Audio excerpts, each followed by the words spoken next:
बिस्मिल्लाहिर्रहमानिर्रहीम अस्सलाम वालेकुम। आज मैं आपके साथ बहुत ही आसान, बहुत ही मज़ेदार और बहुत कम बजट में बनने वाले बेकरी वाले पिज़्ज़े की रेसिपी शेयर करूंगी।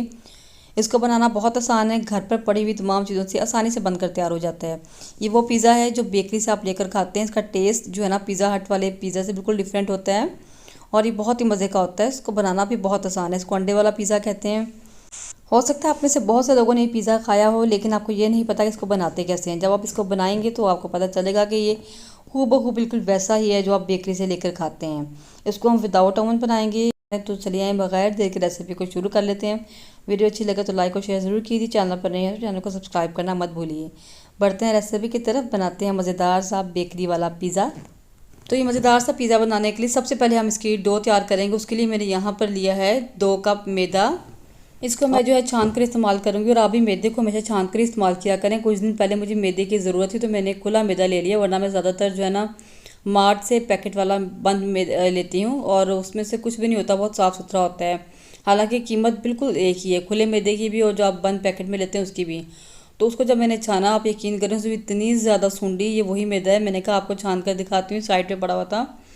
मतलब कि ये आधा कप था और इसमें इतनी ज़्यादा सूंडियाँ थी कि मतलब देख के दिल ख़राब हो रहा था। और मतलब कि अगर मैं ना छानती तो क्या बनता। तो आप देखें, मैं क्लोज करके दिखाती हूँ, देखें ज़रा सूंडियाँ कैसे चल रही हैं इसमें। तो प्लीज़ जो है ना मैदे को हमेशा छान कर इस्तेमाल किया करें। बेसन हो या मैदा हो, स्पेशली मैदा जो है ना बहुत जल्दी लगता है, इसको छान कर इस्तेमाल किया करें। तो इसको साइड पे करते हैं। तो यहाँ 2 कप मैदा मेरे पास है, इसमें हम डालेंगे तकरीबन मेरे पास जो ये रेसिपी है ना ये 3 कप मैदे की है, ठीक है। तो इसमें 1 टीस्पून जाता है नमक का, तो मैं पौना टीस्पून यानी 3/4 चम्मच डाल रही हूँ नमक का। 3/4 टेबल स्पून डाल रही हूँ इसमें मैं चीनी का, और 1 टेबल स्पून इसमें खमीर जाता है। यानी 3 कप मैदे में 2 कप मैदे के लिहाज से मैं इसमें डाल रही हूँ 3/4 चम्मच। अच्छा, अब ये देखें कि नॉर्मल जो टेबल स्पून है ना मेरे पास जो घर में यूज़ करते हैं, आपने ये वाला लेना है यीस्ट के लिए, ठीक है। ये वाला जो है ना मेजरिंग टेबल स्पून नहीं लेना, क्योंकि ये बहुत बड़ा होता है। इसमें जब आप 3/4 टेबल स्पून डालेंगे ये बहुत ही ज़्यादा बन जाएगा। तो मैंने इसलिए आपको ये डालकर दिखाया है कि आपने जो है ना नॉर्मल जो चावल खाने वाला चम्मच होता है, यीस्ट को आपने उसके साथ मेजर करना है, ठीक है। तो इन सबको हम अच्छे से मिक्स कर लेंगे। और यहाँ मैं इसमें डालूंगी 3 टेबल स्पून कुकिंग ऑयल के, और थोड़ा सा मैं इसमें से जो है ना बचा लूँगी और गूंदते वक्त हमें ज़रूरत होगी, ठीक है। या फिर ग्रीस करने के लिए हमें ज़रूरत पड़ेगी। इसको हम इन सब चीज़ों को अच्छे से मिक्स कर लेंगे और चम्मच को कर देंगे साइड पे, और अब हाथों से हम इसको मिक्स करेंगे। और इसको गूंदने के लिए मैंने यहाँ पर लिया है तकरीबन पौना कप दूध है। इसमें आधा कप दूध है और 1/4 कप पानी का है। इसको मैंने नीम गर्म कर लिया है। इससे हम डो को गूंद लेंगे। अच्छा, डो हमारी जो है ना नरम होगी और ना बहुत ज़्यादा सख्त, ठीक है। मतलब जितना मैंने इसमें यूज़ किया है ना दूध, मैं आपको दिखा दूंगी, आपने भी इतना यूज़ करना है और वैसी डो आपकी बनेगी जैसी ही मैंने बनाई है, ठीक है। तो ये सारा दूध मैंने इसमें डाल दिया और थोड़ा सा, मतलब कि बिल्कुल थोड़ा सा मैंने 1-2 टेबल स्पून और इसमें डाला था और इसको मैंने गूंद लिया था। देखिए ये बिल्कुल ख़त्म हो चुका है।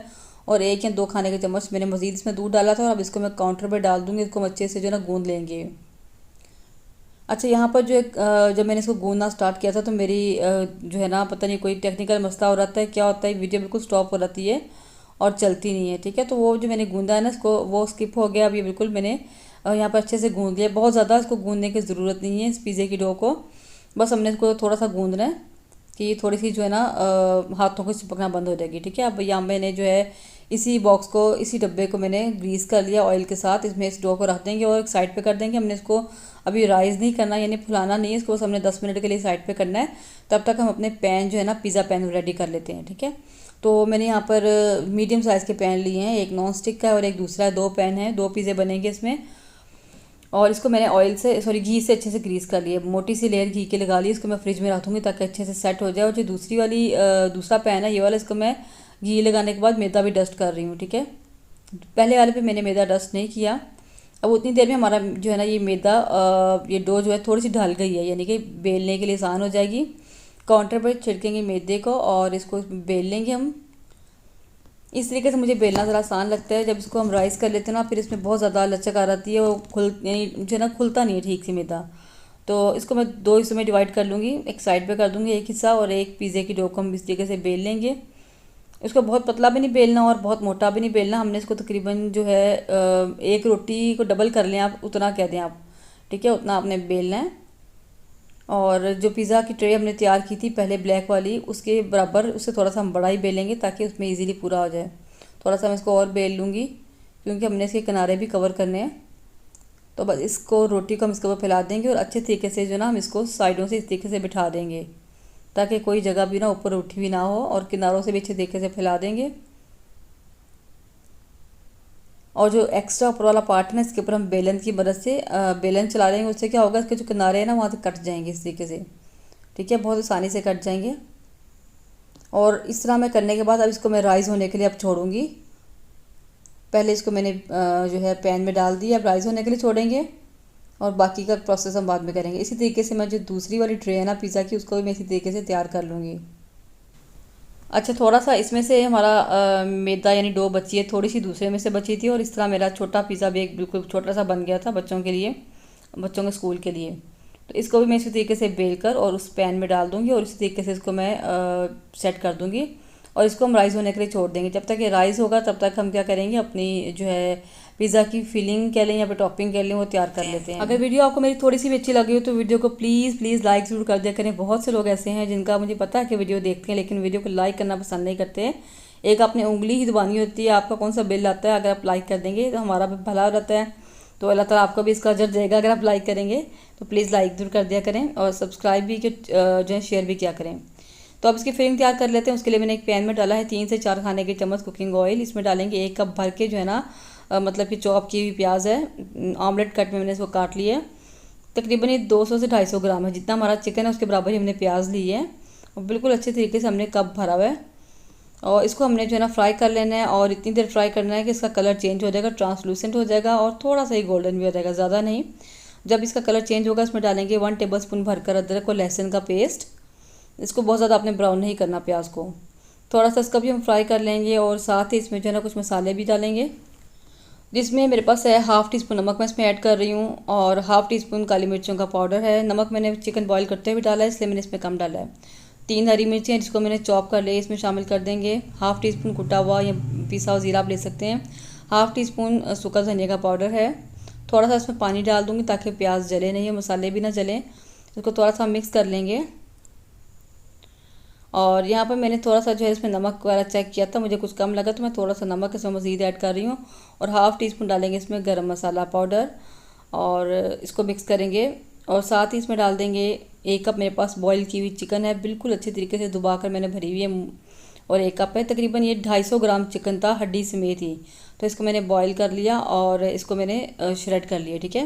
ये इसमें डाल देंगे। अच्छा, मेरा यहाँ पे प्याज जो है ना बहुत रेड कलर का था, जिसकी वजह से इसका कलर बहुत ब्लैक आपको लग रहा होगा।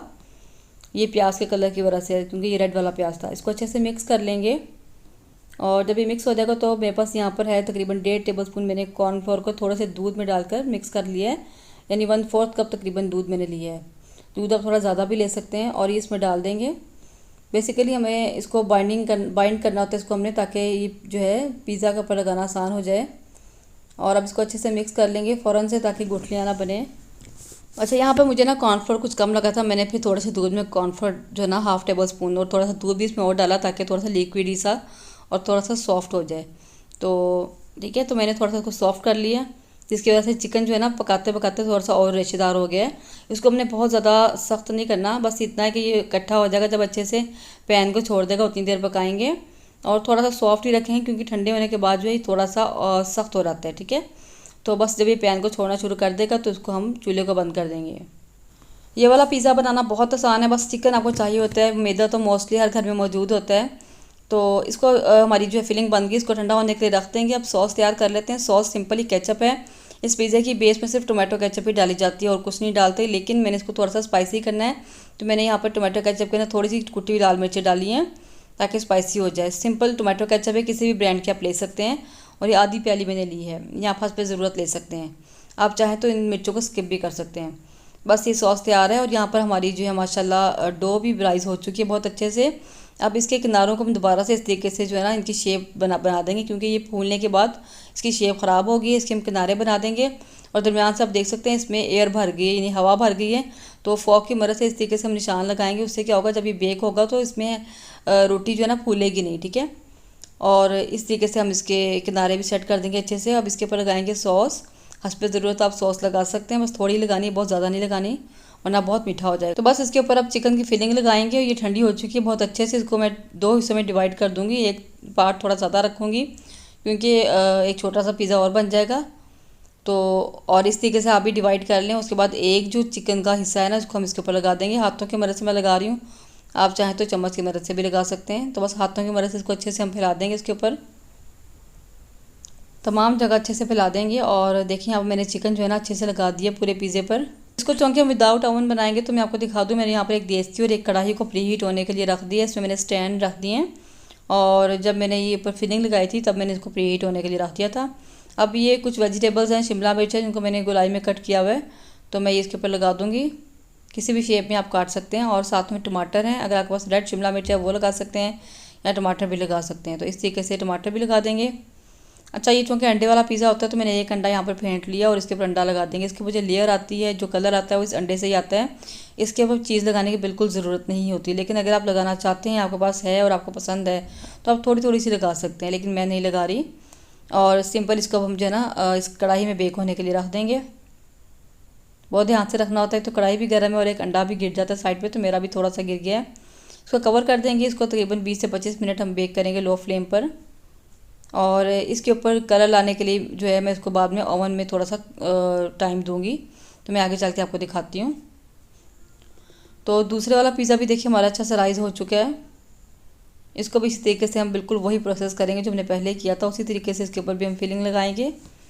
और इसकी वेजिटेबल्स का डिज़ाइन मैंने थोड़ा सा चेंज कर दिया है। इसको मैं इस देसी में रख दूँगी। अच्छा, इसके ऊपर मैंने अंडा नहीं लगाया, वो इसलिए कि इस देसी का मुंह तंग है। आपने भी ये ध्यान रखना है, अगर आपकी देसी का मुंह तंग होगा आपने अंडा पहले नहीं लगाना, क्योंकि इसमें डालते डालते अंडा सारा गिर जाएगा। ठीक है, अब मैंने पहले ये पिज़्ज़ा रखा है, अब इसके ऊपर मैं चम्मच की मदद से अंडा लगा रही हूँ। और थोड़ा सा मैं इसके ऊपर ऑरिगेनो लीव्स छिड़क रही हूँ। अगर पाउडर है तो पाउडर भी डाल सकते हैं, सिर्फ इसलिए कि इसका टेस्ट थोड़ा सा उससे डिफरेंट हो जाए। अगर नहीं है तो उसको स्किप कर सकते हैं, बिल्कुल भी ज़रूरी नहीं है। तो बस इसको भी कवर करके बेक होने के लिए रख देंगे। 20 से 25 मिनट लगेंगे बेक होने के लिए। अच्छा, हो सकता है आपके देश की में जो है बाज़ दफ़ा ऐसे आपके पतीले होते हैं उसमें कलर खुद ही ऊपर अच्छा सा आ जाता है। मेरा केक का कलर तो इजीली आ रहा था, लेकिन पिज़्ज़े का कलर भी आ रहा था, लेकिन इस कढ़ाई में नहीं आया, तो मैं इसको थोड़ा सा ओवन में ऊपर कलर दूँगी। ठीक है, अगर ओवन नहीं है कोई मसला नहीं है, आप कलर के बगैर भी इसको खा सकते हैं, या आप चूल्हे को थोड़ा तेज़ कर दें, इसकी वजह से ऊपर कलर आ जाएगा अच्छा सा। तो देखिए माशाल्लाह हमारा पिज़्ज़ा बनकर तैयार हो चुका है। कितना ज़बरदस्त है, बिल्कुल नहीं लग रहा इसको देख के कि हमने इसके ऊपर अंडा लगाया और ये अंडे वाला पिज़्ज़ा है। और टेस्ट में बिल्कुल वही जैसा आप बेकरी में लेके खाते हैं वही टेस्ट है। और चूँकि हमने इसके नीचे घी लगाया था तो आप देखिएगा ये बहुत ही ईजीली जो है ना पैन से अलग हो जाएगा। तो आप घी लगाया करें नीचे और थोड़ी सी मोटी लेयर लगाया करें, उससे क्या होता है ईजीली जो है ना पैन से अलग हो जाता है पिज़्ज़ा आपका। और देखिए माशाल्लाह कितना ज़बरदस्त बना है। इसी तरीके से दूसरे वाला पिज़्ज़ा भी हम चेक कर लेते हैं। अच्छा, ये दूसरा पिज़्ज़ा जो है ना मेरी इस देश की में कलर मोस्टली अच्छा ही आ रहा था। केक का कलर भी इसमें बहुत अच्छा आता है, तो इसमें देखिए खुद ब खुद ही कलर आ गया है। बस इतना कलर काफ़ी है, बहुत ज़्यादा हमें कलर्स को नहीं देना। इसको मैं निकाल लेती हूँ अब। तो देखिए माशाल्लाह ये दूसरा पिज़्ज़ा भी हमारा बनकर तैयार है। और अब कटिंग कर लेते हैं पहले वाले पिज़्ज़े की भी।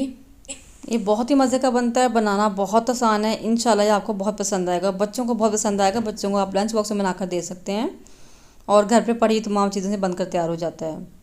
तो कलर देखिए माशाल्लाह इस पर कितना ज़बरदस्त आया है और टेस्ट वाइज ये बहुत मज़े का, बिल्कुल वैसा टेस्ट है जैसा आप बेकरी में लेके खाते हैं। और आपको अपना बचपन याद आ जाएगा अगर आपने बचपन में अपने खाया है ये पिज़्ज़ा। तो दूसरा पिज़्ज़ा भी बनकर आ गया है, इसको मैं आपको निकाल कर दिखाती हूँ कितना ईजिली जो है ना ये पैन से अलग हो जाएगा।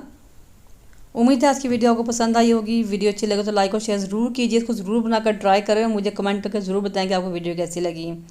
मिलते हैं इंशाल्लाह नेक्स्ट वीडियो में। मुझे अपनी दुआ में याद रखिए। अल्लाह हाफिज़।